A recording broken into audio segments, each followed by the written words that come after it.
আসসালামু আলাইকুম, ওয়েলকাম সকলকে আজকের এই ভিডিওতে। আজকের এই ভিডিওতে আমরা কথা বলতে যাব বাংলাদেশ এবং ইন্ডিয়ার মধ্যে বর্তমানে সৃষ্টি হওয়া কিছু ঝামেলা বা সমস্যা নিয়ে। যে সমস্যাগুলো আসলে অনেক বড় না, আবার অনেক ছোটও না। এই সমস্যাগুলোর জন্য কে দায়ী, বাংলাদেশ না ইন্ডিয়া? বা এই সমস্যাগুলোর জন্য কি ভবিষ্যতে কোনো যুদ্ধ হতে পারে? এরকম হাজারো প্রশ্ন আমার মন সহ আপনাদের মনে হয়তো রয়েছে। তো এই প্রশ্নগুলোর জবাবই আজকে এই ভিডিওতে আমরা দেওয়ার চেষ্টা করব। চলুন দেরি না করে শুরু করা যাক the reality of Bangladesh versus India. তো প্রথমে আমরা এই জিনিসটা বুঝে নিই যে বাংলাদেশ এবং ইন্ডিয়ার মধ্যে যে যুদ্ধটি চলছে সেটি আসলে কোনো যুদ্ধ নয়, বরং এটি হচ্ছে একটি কোল্ড ওয়ার। কোল্ড ওয়ার হচ্ছে এমন একটি যুদ্ধ যেখানে আসলে কোনো যুদ্ধ না চললেও একটি দেশের সাথে আরেকটি দেশের বিভিন্ন কৌশলিক যুদ্ধ চলবে। অর্থাৎ বর্তমানে আমরা দেখতে পাচ্ছি বাংলাদেশ ইলিশ মাছকে নিয়ে একটি কোল্ড ওয়ার চলছিল বাংলাদেশের সাথে ভারতে। তো এরকম অনেক বিষয় নিয়ে যুদ্ধ চলে, আর এগুলোকে বলে কোল্ড ওয়ার। তো এই কোল্ড ওয়ারে কিন্তু একসময় আসল যুদ্ধে রূপ নিতে পারে। তো চলুন আসলে দেখা যাক এর জন্য দায়ী কে। তো তবে আমি ধাপে ধাপে আপনাদেরকে বলছি এবং এই ভিডিও শেষে আমি আপনাকে প্রমাণ করে দেখাবো যে আসলে এই যুদ্ধের জন্য কে দায়ী। তো চলুন আগে আমাদের একটি ইতিহাস জেনে নিতে হবে। প্রথমে আমরা যাই 1971 সালে। 1971 সালে বাংলাদেশ স্বাধীন হয়েছিল এবং সেই সময় বাংলাদেশকে সহযোগিতা করেছিল ভারত।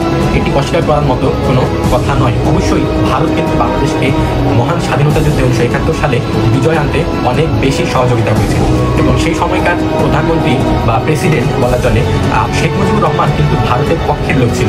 কিন্তু সেই সময় তার শেখ মুজিবুরকে 1975 সালে হত্যা করার পর যারা বাংলাদেশের ক্ষমতায় আসে, বিএনপি, বাংলাদেশ জাতীয়তাবাদী দল, তারা কিন্তু সেই সময় পুরোপুরি ভারত বিপক্ষে ছিল।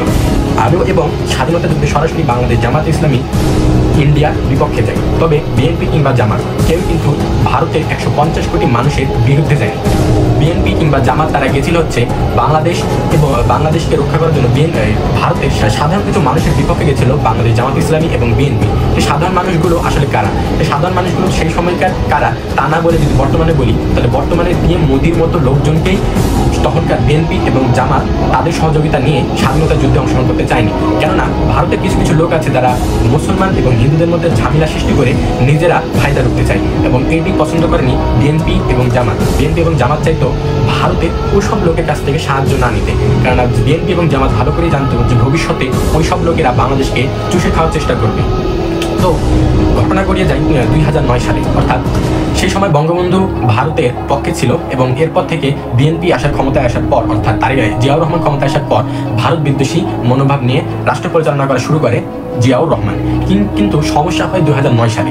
2009 সালে আবারও ক্ষমতায় আসে বাংলাদেশ আওয়ামী লীগ বা শেখ হাসিনা। সে 2009 সাল থেকে 2024 সাল পর্যন্ত ক্ষমতায় থাকে, যেটা আমরা সকলেই জানি। এবার আমরা সকলেই জানি যে বাংলাদেশ আওয়ামী লীগ হচ্ছে ইন্ডিয়ার একটি প্রিয় দল। আমরা সকলেই জানি যে বাংলাদেশ আওয়ামী লীগ হচ্ছে ভারতের একটি প্রিয় দল, কেননা শেখ মুজিব সেই সময় ভারতের ওসব লোকের সাহায্য নিয়ে, অর্থাৎ যেসব লোক মুসলমান এবং হিন্দুদের মধ্যে দাঙ্গা হাঙ্গামা লাগিয়ে ফায়দা লুটতে চায়, শেখ মুজিবুর রহমান সেসব লোকের কাছ থেকে সাহায্য নিয়ে মহান স্বাধীনতা যুদ্ধকে নষ্ট করেছিল। অর্থাৎ যেখানে এই স্বাধীনতা যুদ্ধ মানে নিজেদের শক্তি নিয়ে মুক্তি অর্জন করা, সেখানে শেখ মুজিবুর রহমান সাহায্য তো নিয়েছে, বরং এমন লোকের কাছ থেকে সাহায্য নিয়েছে যারা বাংলাদেশকে লুটে খেতে যায়। সে কিন্তু ভারতের কোনো ভালো লোকের কাছ থেকে সাহায্য নেয়নি, সাহায্য নিয়েছিল এমন সব লোকের কাছ থেকে যারা বাংলাদেশকে পরবর্তীতে লুটে পুটে খেতে পারে। এবার যেহেতু বঙ্গবন্ধু শেখ মুজিবুর রহমানকে হত্যা করার পর ভারত বিপক্ষী মনোভাব বিএনপির মধ্যে চলে আসে ও বিএনপি সেইভাবে রাষ্ট্র পরিচালনা করে।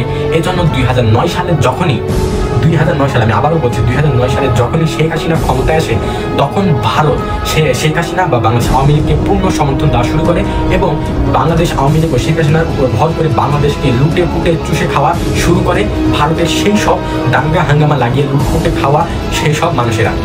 2009 সালে কিন্তু মোদি ক্ষমতায় ছিল না।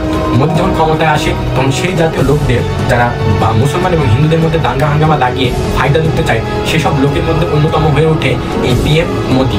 এবার এই পিএম মোদি এবং শেখ হাসিনা মিলে 2024 সাল পর্যন্ত বাংলাদেশকে লুটে পুটে খাওয়া শুরু করে। এবার আসি ভিডিওর মূল পয়েন্টে, যে বর্তমানে যেসব সমস্যা হচ্ছে বাংলাদেশের সাথে ইন্ডিয়া, সেসব সমস্যার কারণটা কি? এই সমস্যার কারণ হচ্ছে 2024 সালের 5ই আগস্ট ছাত্র জনতার আন্দোলনের মুখে যখন শেখ হাসিনা বাংলাদেশ থেকে পদত্যাগ করে পালায় এবং ভারতে যে আশ্রয় গ্রহণ করে, তখন ভারত বিদ্বেষী মনোভাব সারা বাংলাদেশের মানুষের অন্তরে বেঁধে যায়।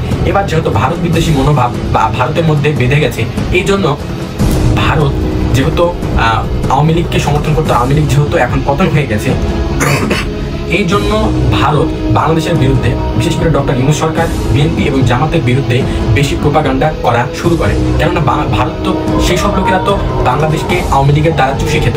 এখন যেহেতু আওয়ামী লীগ পতন হয়ে গেছে, কাজে ভারত আর বাংলাদেশকে চুষে খেতে পারছে না। আর এই জন্য ডক্টর ইউনূস, জামাত এবং বিএনপির বিরুদ্ধে ইন্ডিয়ার ওইসব লোকেরা এবং ওইসব লোকের যতগুলো পোপাট আছে, যতগুলো চেলা চামচা আছে, তারা বাংলাদেশের বিরুদ্ধে এসব প্রোপাগান্ডা চালানো শুরু করছে। এমনকি আপনারা হয়তো বিভিন্ন টিভি চ্যানেলে দেখছেন যে বাংলাদেশকে বিভিন্নভাবে হেনস্থা করার চেষ্টা করা হচ্ছে, কিন্তু আপনারা যদি ভালো করে দেখেন, ভারতে কিন্তু অনেক লোকই আছে যারা বাংলাদেশকে এখন পর্যন্ত সমর্থন দিচ্ছে। অর্থাৎ এরকম না যে ভারত আমরা বিদ্বেষী, এরকম না। ভারতের কিছু কিছু লোক, এসব জাতীয় লোক বাংলাদেশের মধ্যে, ভারতের মধ্যে ঝামেলা সৃষ্টি করছে। ঝামেলাটা কি? ঝামেলাটা হচ্ছে কারণ তারা এখন বাংলাদেশকে চুষে খেতে পারছে না। আর এর জন্য তারা এখন ফোন কাটছে। তাদের একটা ফলস প্রজেক্ট বলতে গেলে, তাদের যে মিশন সেটা ফলস হচ্ছে। তাদের মিশন হচ্ছে, আপনারা জানবেন, হায়দ্রাবাদ একটি বাংলাদেশের মতোই রাষ্ট্র ছিল, কিন্তু বাংলাদেশের মধ্যে দাঙ্গা হাঙ্গামা, মুসলমান এবং হিন্দুদের মধ্যে দাঙ্গা হাঙ্গামা লাগিয়ে হায়দ্রাবাদকে ভারতের মধ্যে করে নেওয়া হয়েছে।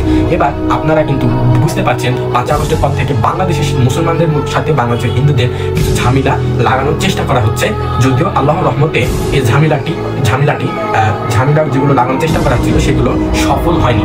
আর এইভাবে বুঝতে পারছেন যে ভারত বাংলাদেশের মধ্যে ঝামেলা লাগিয়ে বাংলাদেশকেও হায়দ্রাবাদের মতো কেড়ে নেওয়ার চেষ্টা করা হচ্ছিল, কিন্তু বাংলাদেশকে তারা কেড়ে নিতে পারেনি। তো এই কারণে তারা যতটুকু পারছে চেষ্টা করছে যেন বাংলাদেশের মধ্যে দাঙ্গা হাঙ্গামা লাগানো যায়। তাই ভালো করে ভারতের কিছু প্রপার টিভি চ্যানেলকে দেখলে, প্রপার টিভি চ্যানেলের দিকে তাকালে বুঝতে পারবেন তাদের ইচ্ছা বা তাদের মূল কথা হচ্ছে একটা, যে বাংলাদেশের মধ্যে হিন্দুরা সুরক্ষিত নেই। এইভাবে তারা বাংলাদেশকে ইন্ডিয়ার মধ্যে করে তারা একটি ঐক্য ভারত, অর্থাৎ ভারত, পাকিস্তান, বাংলাদেশ সহ যতগুলো দেশ আছে এগুলোকে ঐক্য করে, যেটা ভারত উপমহাদেশ ছিল সেটাকে গঠন করার লক্ষ্যে সেই জাতীয় লোকগুলো নেমেছে এবং বাংলাদেশকে তারা এই ভারতের মধ্যে আনার জন্য এই চক্রান্তগুলো চালাচ্ছে। এই কারণে এগুলো কিন্তু হচ্ছে, এগুলো সমস্যা বেশি কিছু না। এই সমস্যাগুলো হচ্ছে সেসব লোকের মিশনের একটি অংশ।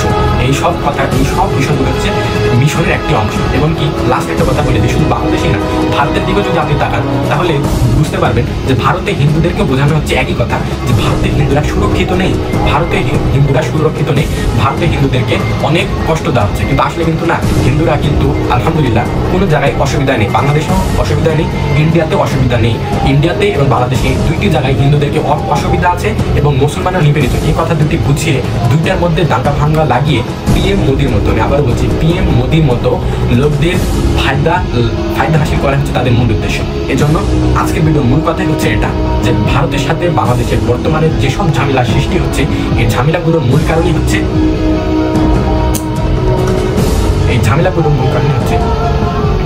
যেন তারা ফায়দা হাসিল করতে পারে।